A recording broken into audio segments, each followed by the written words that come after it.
ইয়াবকা মিনাল কুরআনি ইল্লা ইসমুহু ওয়ালা ইয়াবকা মিনাল কুরআনি ইল্লা রাসমুহু। কোরআন শুধু রসম রেওয়াজের মধ্যে থাকবে, কোরআন আর কোথাও থাকবে না। ও মুসলমান, কোরআনকে যে আমরা অবহেলা করে দূরে ফেলে রাখলাম, কোরআনকে আমি আমার ব্যক্তিগত জীবনে, পারিবারিক জীবনে, সমাজের মধ্যে স্থান দিই নাই, কোরআনকে আমি আমার ফয়সালার ক্ষেত্রে মেনে নিই নাই, কোরআনের অর্থনীতি আমি মানি নাই, কোরআনের কোনো বিধান আমি মানলাম না, মুসলমান আমার চেয়ে বড় পোড়া কপাল এও হবে না। যেই জমিনের মধ্যে আল্লাহর কোরআন প্রতিষ্ঠিত হয়, ওই জমিন মাটির জমিন থাকে না, আল্লাহ পাকের জান্নাতের টুকরাই পরিণত হয়। কি বলেন, কথা ঠিক না? কোরআন আসছে মানুষের ভিতরের থেকে অপরাধ প্রবণতা দূর করার জন্য। যতদিন পর্যন্ত আপনি মানুষের ভিতরের থেকে অপরাধ প্রবণতা দূর করতে না পারবেন, ততদিন পর্যন্ত র্যাব দিয়ে, পুলিশ দিয়ে, যৌথ বাহিনী দিয়ে, সেনাবাহিনী দিয়ে মানুষের ভিতরের থেকে অপরাধ দূর করা যাবে না। বহু দেখছি আমরা, সম্ভব না। অপরাধ প্রবণতা যতক্ষণ ভিতরে থাকবে, সুযোগ পেলেই অপরাধ করবে। কি ঠিক না? অপরাধ প্রবণতা ভিতরের থেকে দূর করা লাগবে। এই জন্য আল্লাহ কোরআন নাজিল করছেন। আল্লাহর নবী এই কোরআন দিয়ে 23 বছর মেহনত করছেন, মাত্র 23 বছর। 23 বছরের মেহনতের পরে যেই সমাজের মানুষগুলো এত বড় বড় ছিল, যেই সমাজের মানুষগুলো এত বড় নৃশংস মানুষগুলা ছিল, যেই সমাজের মধ্যে রাহাজানি চলতো, চুরি ছিনতাই চলতো, যেই সমাজের মানুষগুলো সন্ত্রাস, চোর, ডাকাত ছিল, আল্লাহর নবী মাত্র 23 বছর আল্লাহর কোরআন দিয়ে তাদের পরে মেহনত করলেন। নবী এখনো দুনিয়ার থেকে বিদায় নেন নাই, রসুল দুনিয়াতে জীবিত আছে। আল্লাহর কোরআনের মেহনতের দ্বারা এই মানুষগুলো কেমন সোনার মানুষে পরিণত হলো। 2 সাহাবীর মধ্যে জমি ক্রয় বিক্রয় হলো। এক সাহাবী আর এক সাহাবীকে জমি বিক্রি করলেন। সাহাবী জমি খরিদ করার পরে ওই জমিতে এখন ফসল ফলাবে, লাঙল চাষ করতে গেলেন। লাঙল দিয়ে চাষাবাদ করতে করতে লাঙলের ফলার মধ্যে গুপ্ত ধন বেঁধে গেল। আগের জামানায় মানুষ কলসের মধ্যে, ঘটির মধ্যে গুপ্ত ধন সম্পদ মাটির নিচে লুকায় রাখত। ব্যাংক বিমা তো ছিল না। ওই গুপ্ত ধন তার লাঙলের ফলায় যখন বেঁধে গেল, ওই ব্যক্তি চিন্তা করলো, এই যে গুপ্তধন, এই গুপ্তধনের মালিক তো আমি না। আমি তো ভাইয়ের কাছ থেকে জমি কিনছি, গুপ্তধন তো কিনি নেই। এই গুপ্তধনের মালিক আমার ওই ভাই, এই সম্পদ তাকে দেওয়া লাগবে। এটা বৈধ আমার জন্য, এটা খরচ করা, ব্যবহার করা আমার জন্য বৈধ হবে না। চিন্তা করতে পারেন কি পরিমাণে তাদের ভিতরে আল্লাহ ভীতি কাজ করছে, অপরাধ প্রবণতা তাদের মধ্য থেকে কিভাবে দূর হয়ে গেছে। বৈধ সম্পদ, মানুষ জমিন কেনে, উপরি ভাগ না, নিচের সব সহই তো কেনে। কি ঠিক না? অথচ সে বলতেছে এটা আমার না, আমার ব্যবহার করা বৈধ হবে না। এই গুপ্ত সম্পদ নিয়ে চলে গেছে তার কাছে, গিয়ে বলতেছে, ভাই আপনার জমিন আমি কিনছি, জমিনের মধ্যে যখন চাষাবাদ করতে গেলাম, জমিনের মধ্যে এই সম্পদ আমি পেলাম, এই সম্পদের মালিক তো আমি না। আমি আপনার কাছ থেকে জমিন কিনছি, আপনার মূল্যবান গুপ্তধন তো কিনি নাই, আপনার সম্পদ আপনি রেখে দেন। ভাইরা আমার, বিক্রেতা ব্যক্তি এখন বলতেছে, ভাই ওই সম্পদ আমার না, আমি আপনার কাছে জমিন বিক্রি করছি, জমিনের মধ্যে যা আছে সব সুদ্ধা বিক্রি করলাম, ওই সম্পদ আমার না। এখন সম্পদ উনিও নেবে না, ইনিও নেবে না, কি করবে? বলে, চলো আল্লাহর নবী জিন্দা আছে, আল্লাহর নবীর কাছে মকদ্দমা দি, আল্লাহর নবী ফয়সালা করবেন। যখন আল্লাহর নবীর সামনে এই বাদী বিবাদী যখন আল্লাহর নবীর সামনে ঘটনা বয়ান করেন, আল্লাহর নবী শোনেন আর মুস্কি মুস্কি হাসেন। যেই মানুষগুলা অর্থের জন্য রক্তপাত করাকে তাদের নেশা হিসেবে মেনে নিয়েছিল, যেই মানুষ টাকার জন্য বাপকে হত্যা করত, টাকার জন্য ভাইকে হত্যা করত, যেই মানুষ গোত্রে গোত্রের মধ্যে দীর্ঘদিন যুদ্ধ বিগ্রহ লাগিয়ে রাখত, যাদের চেয়ে চুরি ডাকাতিতে দুনিয়ার অন্য কোনো জাতি ছিল না, এই মানুষগুলো আল্লাহর কোরআনের দ্বারা এত সোনার মানুষ, আল্লাহর কোরআনের দ্বারা এমন ভালো মানুষ তৈরি হইল, যাদের মতো ভালো মানুষ কিয়ামত পর্যন্ত আর আসবে না। রাসূল বলেন, ও আমার সাহাবীরা, বিবাহের উপযুক্ত কোনো সন্তান তোমাদের আছে নাকি? বলে হুজুর আমার ছেলে আছে। বলে হুজুর আমার মেয়ে আছে। বলে তোমার ছেলে আর মেয়েকে আমি রাসূল ঘটক হয়ে বিবাহ দিয়ে দিলাম, এই বিবাহের কাজে এই সম্পদ ব্যয় করবা। ভাইরা আমার, কেমন সোনার মানুষ তৈরি হইল। ও আমার এলাকার যুবক ভাইরা, ও মুসলমান ভাইরা, ও পর্দার অন্তরালের মা বোনেরা, আল্লাহর নবী দুনিয়ার থেকে বিদায় নিয়ে চলে গেলেন। আল্লাহর নবীর ইন্তেকালের পরে ইসলামী স্টেটের প্রেসিডেন্ট হইলেন খলিফাতুর রাসূল হযরতে আবু বকর সিদ্দিক রাদিয়াল্লাহু আনহু। তিনি মুসলিম বিশ্বের খলিফা। হযরতে আবু বকর প্রেসিডেন্ট, হযরত উমর ইবনে খাত্তাব রাদিয়াল্লাহু তাআলা আনহু তিনি চিফ জাস্টিস, প্রধান বিচারপতি। ভাইরা আমার, 2 বছর সময় অতিক্রান্ত হয়ে যায়। হযরতে উমর একদিন এসে আবু বকরের কাছে বলতেছে, ভাই আবু বকর, 2 বছর হয়ে গেল আমার আদালতে কোনো মামলা আসে নাই, একটাও কেস আসে নাই, আমার এই পোস্ট রেখে বেতন দিয়ে লাভটা কি? আমার এই পোস্ট বাতিল করে দেন। চিন্তা করতে পারেন, 2 বছরের মধ্যে কোনো মামলা যায় নাই, 2 বছরের মধ্যে কোর্টে কোনো মামলা যায় নাই, থানায় কোনো মামলা যায় নাই, অর্থাৎ শহরের মধ্যে, এলাকার মধ্যে, দেশের মধ্যে কোনো ধরনের দুর্ঘটনা ঘটে নাই। কথা বলে না, ঠিক না ঠিক? হযরতে আবু বকর ডাক দিয়ে বলল, উমর, আল্লাহর দরবারে শুকরিয়া আদায় করো, আল্লাহর নবী আল্লাহর কোরআনের দ্বারা এমন সোনার মানুষ তৈরি করে গেছেন, যাদের মধ্যে অপরাধ করার কোনো প্রবণতা নাই। ভাইরা আমার, আল্লাহর কোরআন তো আসছেই অপরাধের প্রবণতা দূর করার জন্য। ও মুসলমান, আল্লাহর কোরআনকে যদি তুমি ব্যবহার না করো, আল্লাহর কোরআনকে যদি তুমি গ্রহণ না করো, মুসলমান দুনিয়াতে লাঞ্ছনার জীবন তোমার মধ্যে আসবে।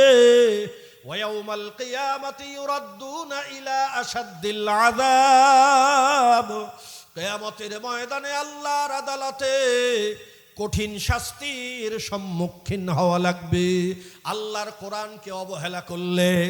আল্লাহর নবী বলেন, ওয়াল কুরআনু হুজ্জাতুল লাকা ওয়া আলাইকা। ও মুসলমান, শুনে রাখো, আল্লাহর কোরআনকে আজকে তুমি তোমার ব্যক্তিগত জীবনে মানলে না, যুবক কোরআনের আদর্শ ব্যক্তিগত জীবনে মানো না, পারিবারিক জীবনের মধ্যে আল্লাহর কোরআনের আদর্শ মানো না, সমাজনীতির মধ্যে আল্লাহর কোরআনের আদর্শ মানো না, রাজনীতিতে আল্লাহর কোরআনকে মানো না, অর্থনীতির মধ্যে আল্লাহর কোরআনকে মানো না।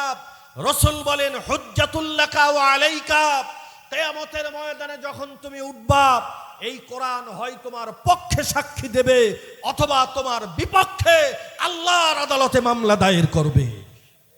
ভাইরা আমার, আজকে আমাদের জন্য বড় দুর্ভাগা, আমরা আল্লাহর কোরআনের ফয়সালা আমরা মেনে নিই নাই, আল্লাহর কোরআনের বিচার ব্যবস্থা আমরা মেনে নিতে পারি নাই, আল্লাহর কোরআনের শাসন আমরা আমাদের জমিনের মধ্যে প্রতিষ্ঠা করতে পারি নাই। এটা বাঙালি মুসলমানের জন্য সবচেয়ে বড় দুর্ভাগ্যের কথা। জোরে বলেন ঠিক না বেঠিক? আরো জোরে বলেন ঠিক না বেঠিক? অথচ উচিত ছিল বাংলাদেশের, তাম দুনিয়ার মধ্যে 2য় বৃহত্তম মুসলিম কান্ট্রি বাংলাদেশ, বাংলাদেশে যেই পরিমাণে মসজিদ রয়েছে, বাংলাদেশের শুধুমাত্র ঢাকা শহরকেই বলে মসজিদের শহর। মক্কাকে মসজিদের শহর বলে না, ভাইরা আমার, মদিনাকে মসজিদের শহর বলে না। আপনার আমার দেশের রাজধানী ঢাকাকে বলা হয় মসজিদের শহর।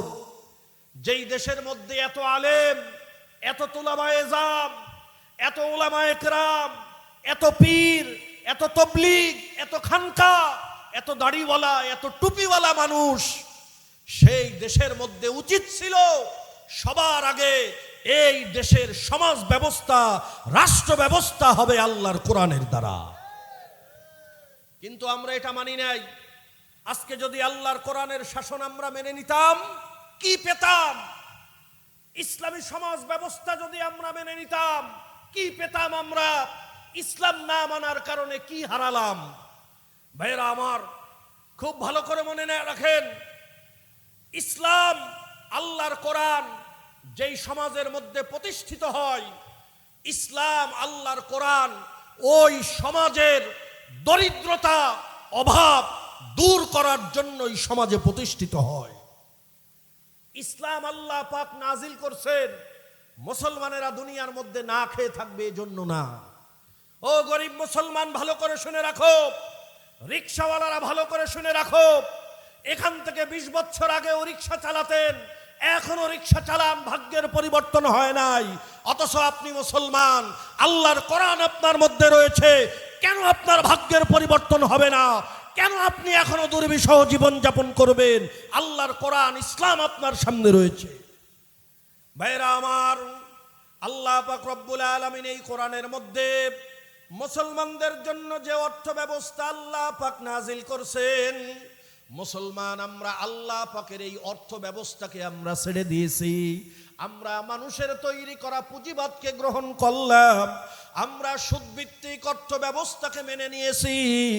সুদ যত ধনী তাকে আরো ধনী বানাই, গরিবকে গরিব বানাই।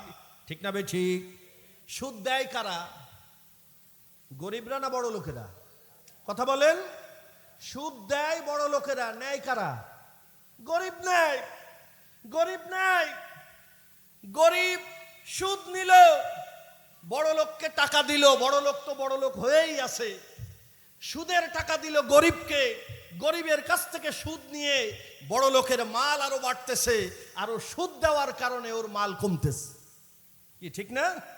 সুদ বড় লোককে বড় লোক বানায়, ধনীকে ধনী বানায়, গরিবকে আরো গরিব বানায়। এই সুদ ভিত্তিক অর্থ ব্যবস্থা আমার মাথার উপরে। আজকে গোটা সমাজ ব্যবস্থা, অর্থনীতি আমাদের দেশের মধ্যে সুদ ভিত্তিক। মুসলমান, যেই সমাজের মধ্যে সুদ থাকে ওই সমাজের উন্নতি কশ্চিন কালেও হতে পারে না। কারণ সুদকে অবৈধ, হারাম ঘোষণা করছেন কে? আরো জোরে বলেন। আল্লাহ পাক বলেন, ওয়া আহাল্লাল্লাহুল বাই'a ওয়া হাররামার রিবা। ও মুসলমান, যদি তোমার কাছে খারাপ লাগে আমার কিছু করার নাই। কালামে হাকিমের মধ্যে আল্লাহ পাক জানায় দেন, ও জগতের মানুষের দলেরা, ও মুসলমানেরা, ওয়া আহাল্লাল্লাহুল বাই'a, আল্লাহ পাক ব্যবসাকে হালাল করে দিয়েছেন, ওয়া হাররামার রিবা, আল্লাহ পাক সুদকে হারাম করেছেন।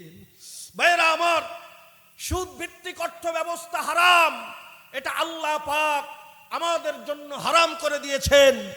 আল্লাহ পাক এই অর্থ ব্যবস্থা হারাম করে দিয়ে আমাদের জন্য যে অর্থ ব্যবস্থা আল্লাহ নাজিল করছেন, সে অর্থ ব্যবস্থার নাম হলো যাকাত ভিত্তিক অর্থ ব্যবস্থা। মুসলমানের অর্থনীতি হবে যাকাত ভিত্তিক। ভাইরা আমার, যাকাত দেয় কারা? কথা বলেন। বড় লোকেরা। কারা দেয়? বড় লোকেরা। নেয় কারা?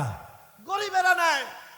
যেই সমাজের মধ্যে যেই পরিমাণে বড় লোক আল্লাহ বানাইছেন, ওই সমাজে আল্লাহ পাক ওই রকমের গরিব মানুষও আল্লাহ বানায় দিস। বড় লোকদেরকে আল্লাহ পাক বলেন, এ বড় লোকের দলেরা, ওয়াফি আমওয়ালিহিম হাক্কুল লিসাইলি ওয়াল মাহরুম। বড় লোক, তুমি বড় লোক হয়ে জমিনের মধ্যে আসো নাই। ও বড় লোক, খালি হাতে তুমি দুনিয়ার মধ্যে রিক্ত হস্তে আসছিলাম। তোমারে সম্পদের মালিক বানাইছি আমি আল্লাহ পাক। তোমারে যে সম্পদ দান করলাম, এই সম্পদের মধ্যে আমি আল্লাহ পাক তোমার এলাকার মধ্যে নিঃস্ব, অভাবী, দুস্থ, গরিব যারা রয়েছে, আল্লাহ যারা সাইল রয়েছে, যারা অসহায় রয়েছে, আমি আল্লাহ তাদের হক রেখে দিলাম। মুসলমান ভালো করে শোনেন, যেই সমাজের মধ্যে যাকাত প্রতিষ্ঠিত হয়ে যায়, যেই সমাজের যাকাত ভিত্তিক অর্থ ব্যবস্থা চালু হয়ে যায়, সেই সমাজের মধ্যে কোনো গরিব থাকতে পারে না। আমরা চ্যালেঞ্জ করে বলতে পারি, বাংলাদেশ যদি সুদ ভিত্তিক অর্থনীতিকে উৎখাত করে যাকাত ভিত্তিক অর্থ ব্যবস্থা প্রতিষ্ঠা করা যায়, 1 বছরের মধ্যে বাংলাদেশে একটা গরিব পাওয়া যাবে না। ভাইরা আমার, এটা আমাদের কথা না, শোনেন। বাংলাদেশ ব্যাংকের মধ্যেই এদেশের বড় লোকদের যে টাকা আমানত রয়েছে, central bank of Bangladesh, Bangladesh ব্যাংকে যে পরিমাণে টাকা গচ্ছিত রয়েছে, এই টাকার যদি যাকাত বের করা হয়, বাংলাদেশের প্রত্যেকটা ইউনিয়নে 5 কোটি টাকা করে দেয়া সম্ভব। কত? প্রত্যেকটা ইউনিয়নে 5 কোটি টাকা করে দেয়া সম্ভব। ভাইরা আমার, এদেশে লক্ষ লক্ষ মানুষ রয়েছে যাদের উপরে যাকাত ফরজ, কিন্তু আমাদের দেশের মানুষ যাকাত কিভাবে দেয়? যাকাত দেয় না, অ্যাডভার্টাইজমেন্ট করে। কি ঠিক না? যাকাত দেয় 150 টাকা মূল্যের লুঙ্গি কিনে, 300 টাকা মূল্যের শাড়ি কিনে। এই যাকাত নিতে গিয়ে আবার 5 জন শহীদ হয়ে যায়। কি ঠিক না? ভাইরা আমার, এই চলে যাকাত, কোনো হিসাব নাই, নিকাশ নাই, যাকাত দিয়ে দিল, এটা না। জমিনের মধ্যে যেখানে ইসলাম প্রতিষ্ঠিত হবে, সরকারের 2 নম্বরের কাজ থাকবে ওয়াতুজ যাকাত, যাকাত প্রতিষ্ঠা করা।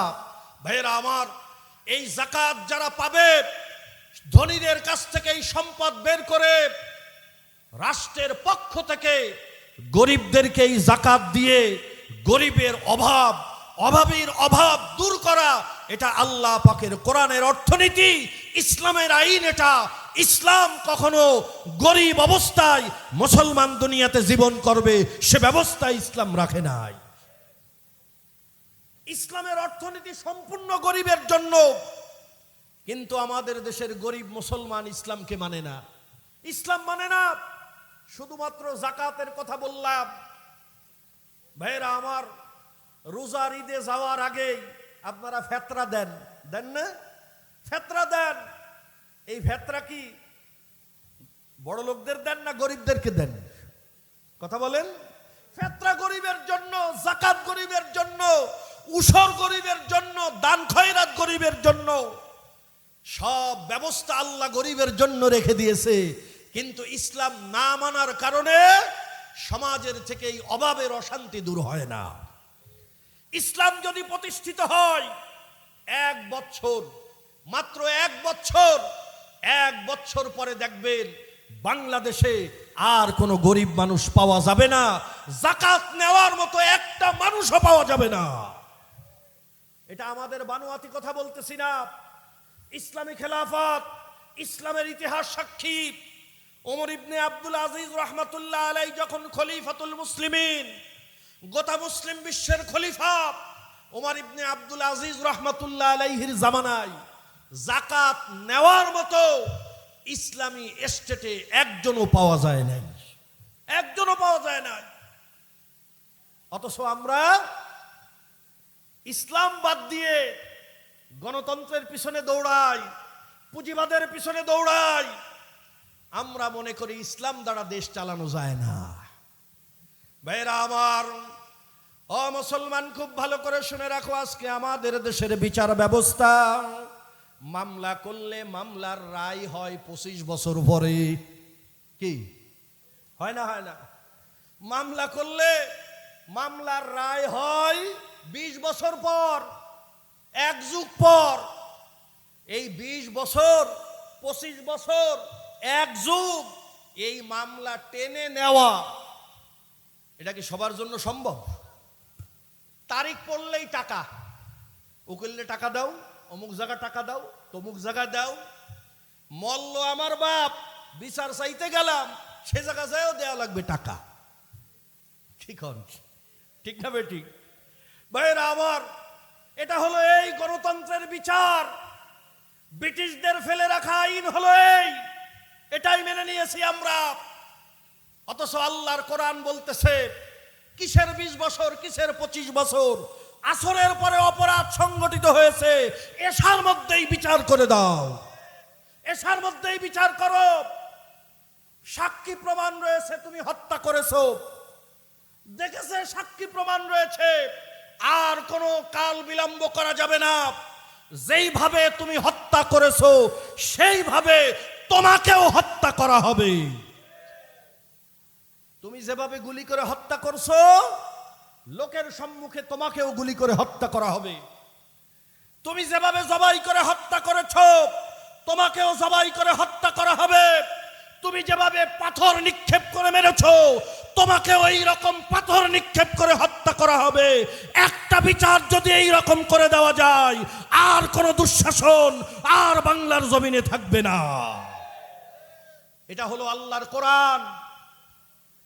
আল্লাহ পাক বলেন, ইন্নান নাফসা বিন নাফসি ওয়াল আইনা বিল আইন। জীবনের পরিবর্তে জীবন। তুমি আমার চোখ নিয়েছো, তোমার চোখ নেওয়া হবে। তুমি আমার কান নিয়েছো, তোমার কান নেওয়া হবে। তুমি ঘুষি মেরে আমার দাঁত ফেলে দিয়েছো, ঘুষি মেরে তোমারও দাঁত ফেলে দেওয়া হবে। এটার নাম ইসলাম।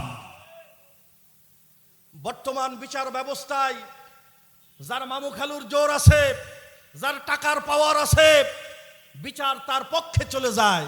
কথা বলেন না কেন? বিচার তার পক্ষে চলে যায়।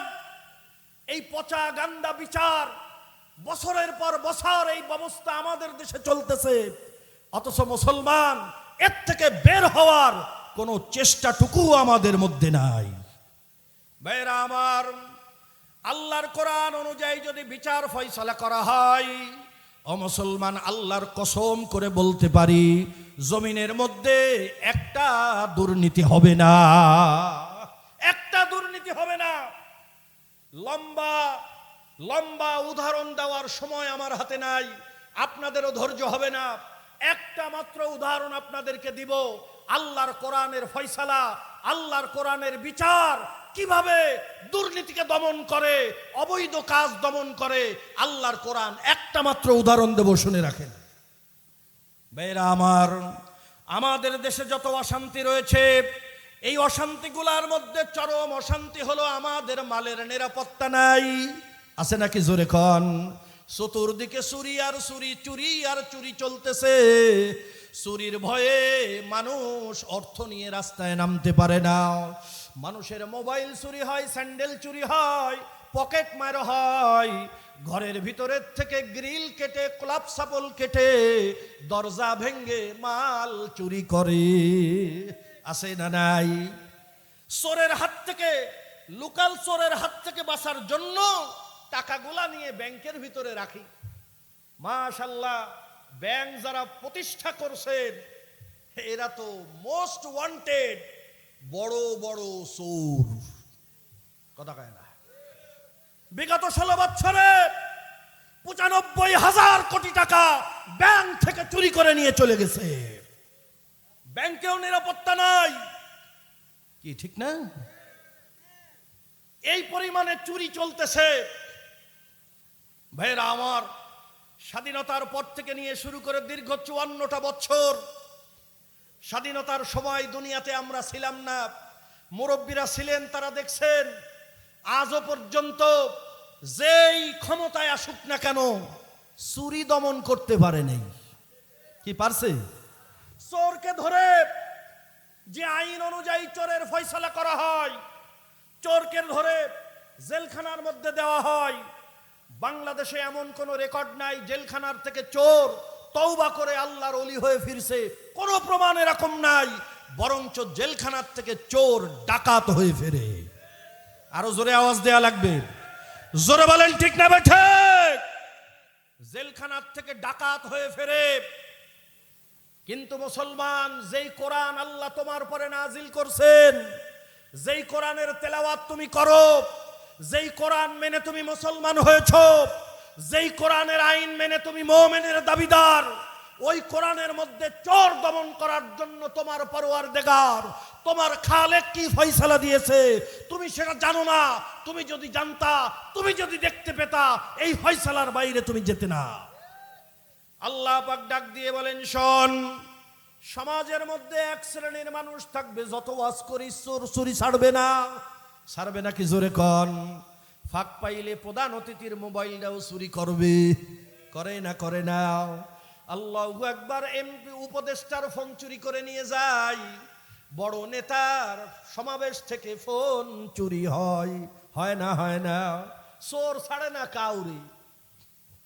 ভাইরা আমার, এই চোর কিভাবে দমন করবা?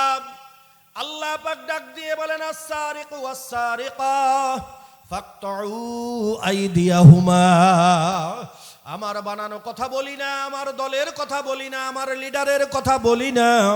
এই কথাটা আহকামুল হাকিমিন আল্লাহ রব্বুল আলামিনের। আল্লাহ পাক ডাক দিয়ে বলেন, চোর পুরুষ হোক অথবা মেয়ে লোক হোক, চোর চুরি করার পরে যদি সে প্রমাণ সাপেক্ষে যদি সাক্ষী প্রমাণ মিলে যায়, এই চোরকে জেলখানায় ঢুকানো লাগবে না, চোরকে জরিমানা করা লাগবে না। চোরের ব্যবস্থা কি করবা? ও খুলনা শহরের মানুষেরা, সিটির মানুষ, সবাইকে দাওয়াত দাও, সার্কিট হাউসে নিয়ে যাও, লক্ষ লক্ষ মানুষকে উপস্থিত করো, প্রিন্ট মিডিয়া, ইলেকট্রনিক্স মিডিয়াকে সেখানে আনো, লক্ষ লক্ষ মানুষের সামনে চোরের বিচার করবা। গোটা দেশ দেখবে, 18 কোটি জনতা লাইভ টেলিকাস্টের মাধ্যমে দেখবে, লক্ষ লক্ষ মানুষের সামনে। ফাকতাউ আইদিয়াহুমা, এক কোপ দিয়ে চোরের ডান হাতের কবজি আলাদা করে দাও। একটা বিচার বাংলার জমিনে যদি এইভাবে প্রতিষ্ঠা করা যেত, ওই এক বিচার দেখে লক্ষ লক্ষ চোর বিনা ওয়াজে, বিনা তাবলীগে, বিনা চরমনাইতে আল্লাহর ওলি হয়ে যেত। আরো জোরে বলেন ঠিক না বেঠে? একটা বিচার যদি করা যেত, একটা বিচার। ভাইরা আমার, চোর পরের দিন থেকে বলতো, আমার ভিক্ষার দরকার নাই, কুত্তা ঠেকা। কথা কয় না? না খেয়ে থাকবো, ভিক্ষা করে থাকবো, তবুও মানুষের মাল চুরি করবো না। রাস্তায় টাকা পড়ে থাকলেও কারোর বুকের মধ্যে স্পর্ধা হতো না ওই টাকা তোলার। তোমার মাল রাস্তায় পড়ে থাকতো, কেউ ধরার সাহস পেত না। মুসলমান, 3 তলার পরে থাকো, ঘরের দরজা দাও, ক্লাব সাবল দাও, দারোয়ান রাখো, গেট রাখো, তারপরেও ঘরে মাল থাকে না, ঘরের দরজা খুলে শোভা, এর নাম হলো ইসলাম। এটার নাম ইসলাম। এটার নাম ইসলাম। এই ইসলাম আল্লাহর নবী নিয়ে আসছেন, এই ইসলাম আল্লাহ নাজিল করছেন। ভাইরা আমার, এখন সমস্যা হলো, এই যে বিধান, আল্লাহর কোরআনের এই বিধান প্রতিষ্ঠা করবে কে? বসুপাড়ার যুব সমাজ? কথা বলে না? আপনি, আমি, আপনার ইমাম সাহেব? না, আল্লাহ পাক বলেন যারা রাষ্ট্র পরিচালনা করবে, এই কাজ করবে তারা। কি ঠিক না? যারা দেশ চালাবে, এই আইন প্রণয়ন করবে তারা, রাষ্ট্র ক্ষমতায় যারা থাকবে তারাই বিচার ব্যবস্থা কায়েম করবে। 54 বছর ধরে দেখি না এই বিচার ব্যবস্থা প্রতিষ্ঠিত হয়েছে। তারাও খুব ভালো করে জানে আইন প্রতিষ্ঠা করলে চুরি থাকবে না, কিন্তু তারা করে না কেন? তারা ভালো করে জানে জনগণ হলো পকেটমার, মোবাইল চোর, স্যান্ডেল চোর, আর আমরা তো বিড়ি শুদ্ধ খেয়ে ফেলি। আমরা হলাম তামাম দুনিয়ার মধ্যে ইন্টারন্যাশনাল চোর। এই আইন যদি বাস্তবায়ন করি, হাত যাবে আগে আমাদেরটা। কারণ আমাদের দেশের টিআইবির রিপোর্ট, শতকরা 98 জন সংসদ সদস্য চোর। আমাদের দেশের চেয়ারম্যানেরা চোর, আমাদের দেশের মেম্বারেরা চোর, আমাদের দেশের মেয়রগুলা চোর, কাউন্সিলররা চোর, যত নেতা পেয়েছি ম্যাক্সিমাম চোর। ভয় লাগে নাকি? ভয় লাগে? আওয়াজ দেন না কেন?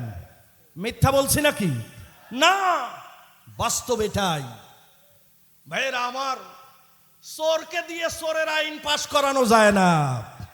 যার ভিতরে দুর্নীতি, দুর্নীতিবাজ দ্বারা দুর্নীতি বন্ধ করা যায় না। চোরকে দিয়ে চোরের আইন পাশ করা যায় না।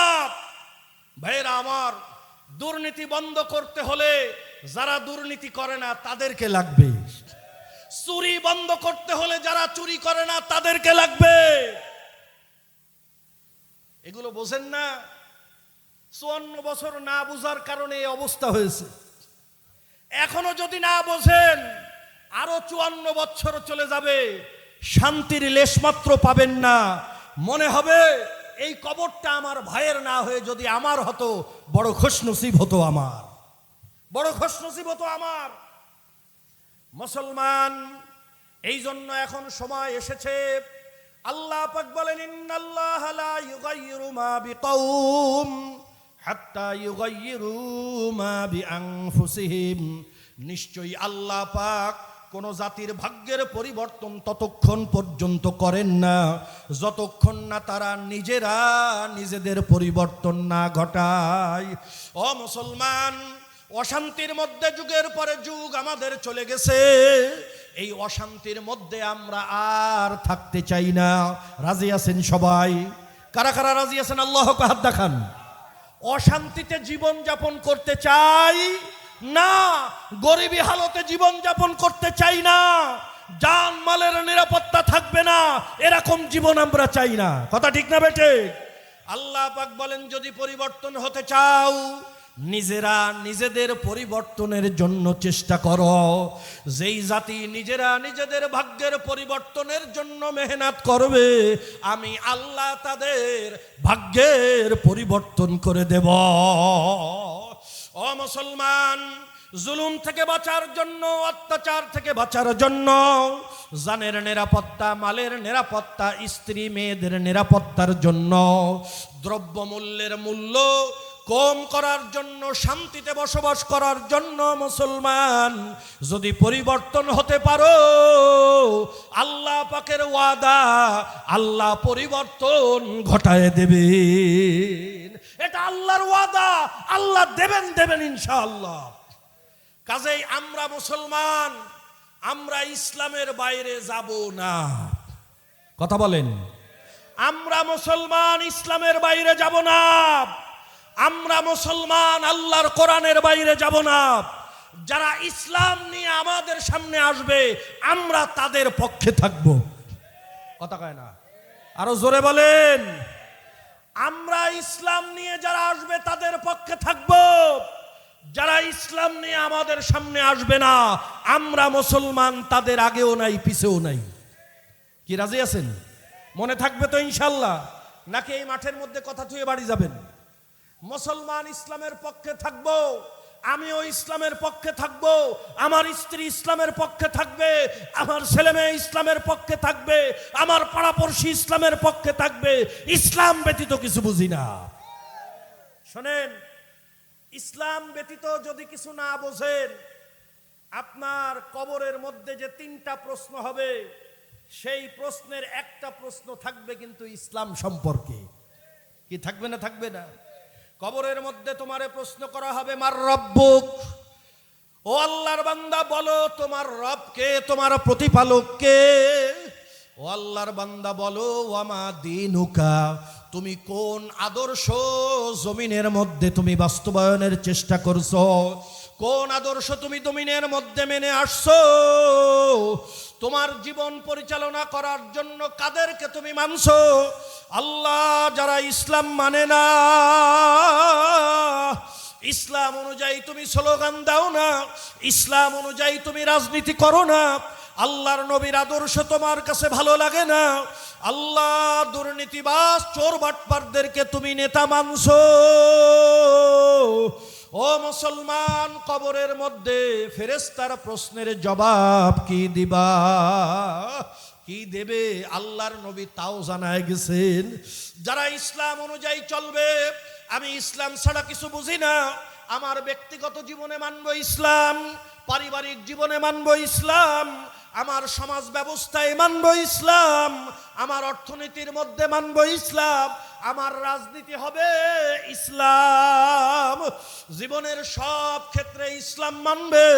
ফেরেশতারা যখন প্রশ্ন করবে ওয়ামা দীনুকা, ওই আল্লাহর বান্দা বলবে দীনিয়াল ইসলাম, দীনিয়াল ইসলাম। আল্লাহ পাক জবাব দেবেন কদ সাদাকা আব্দি, হে ফেরেশতারা, আমার বান্দা সত্য বলছে।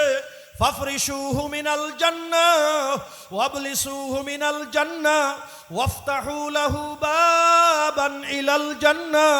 হে ফেরেশতারা, ইসলাম মানার কারণে দুনিয়াতে শান্তিতে থাকতে পারে নাই। ইসলাম অনুযায়ী চলছে, দুনিয়াতে কত ঠাট্টা করল। আহারে মাথায় টুপি দিয়া চলছে এই কারণে কত ঠাট্টা করলো, মুখে দাড়ি রাখছে এই জন্য কত ঠাট্টা করলো, ইসলামের পক্ষে মুসলমানদের পক্ষে থাকছে এই কারণে কত ধমকি দিল, কত চোখ রাঙানি করলো। আমার বান্দা কোনো ধমকিকে পরোয়া করে নাই, আমার বান্দা চোখ রাঙানিকে পরোয়া করে নাই। ইসলামের পক্ষে কাজ করতে গিয়ে কত বেশি কথা শুনছে, কত মানুষের মায়ের খাইছে। ইসলামের পক্ষে কাজ করতে গিয়ে কত বান্দা জীবনও পর্যন্ত দিয়ে দেয়। ও ফেরেশতারা, আমার বান্দার মাটির কবর রাখিও না, আমার বান্দার কবরের মধ্যে জান্নাতের বিছানা বিছাইয়া দাও, জান্নাতের পোশাক আমার বান্দারে ভরাইয়া দাও, জান্নাতের দরজা খুলিয়া দাও। বলবে নিমকা নাউমাতিল আরুস, ও আল্লাহর বান্দা তুমি ঘুমাও নতুন দুলা যেমন ঘুমাই, তোমারে আর কেউ ডিস্টার্ব করবে না। বাবা, ইসলাম এবং মুসলমানদের কত বাঁকা নজরে দেখো, আহারে ইসলাম এবং মুসলমানদের কত ঠাট্টা করো, কত বিদ্রুপ করো, কত ধরনের কথাবার্তা বলো, আমরা জবাব দিই না, আল্লাহ সব দেখে। আহারে তোমাদের কথার জবাব আমরা দেব না, কিন্তু তোমার কথার কারণে আমরা ইসলাম ছাড়বো না। আহারে তোমার চোখ রাঙানোর কারণে আমরা ইসলাম ছাড়বো না, আহারে তোমার ধমকির কারণে ইসলাম থেকে সরবো না। জোরে কোন ঠিক না বেঠে? যত নিন্দা করতে পারো করো, মুসলমানের চরিত্র ওয়ালা ইয়াখাফুনা লাউমাতা লাইম, মুসলমান কোন বাতিলের রক্ত চক্ষুকে মুসলমান পরোয়া করে না। আহারে আমি আমার কাজ করিয়াই যাব, আহারে আমি তো আমার মাওলার জন্য ইসলাম মানি, আমি তো ক্ষমতায় যাওয়ার জন্য ইসলাম মানি না। আহারে আমি তো নামাজ পড়ি মাওলার জন্য, আমি রোজা রাখি মাওলার জন্য, আমি জিকির করি আমার মাওলার জন্য, আহারে আমি পর্দা করি আমার মাওলার জন্য, আমার মাথায় টুপি দিছি আমার মাওলার জন্য, আমার মুখে দাড়ি রাখছি আমার মাওলার জন্য, আমার রাজনীতিও হবে আমার মাওলার জন্য। আহারে আমি ইসলাম ছাড়া কিছু বুঝবো না। আহারে কিয়ামতের ময়দানে যখন আল্লাহর এই পাগল উঠবে, কিয়ামতের ময়দানে কিসের সূর্যের তাপ আর কিসের জমিন, কিয়ামতের ময়দানে উঠবে আর দৌড়াবে আর বলবে আমার মাওলা কই, আহারে আমার মাওলা কই। যেই মাওলার কারণে মাথায় টুপি দিলাম, যেই মাওলার কারণে মুখে দাড়ি রাখলাম, যেই মাওলার কারণে গোটা জিন্দেগি আল্লাহর জন্য দিয়ে দিলাম, আহারে দুনিয়াতে তো আমি আমার মাওলারে পাই নাই।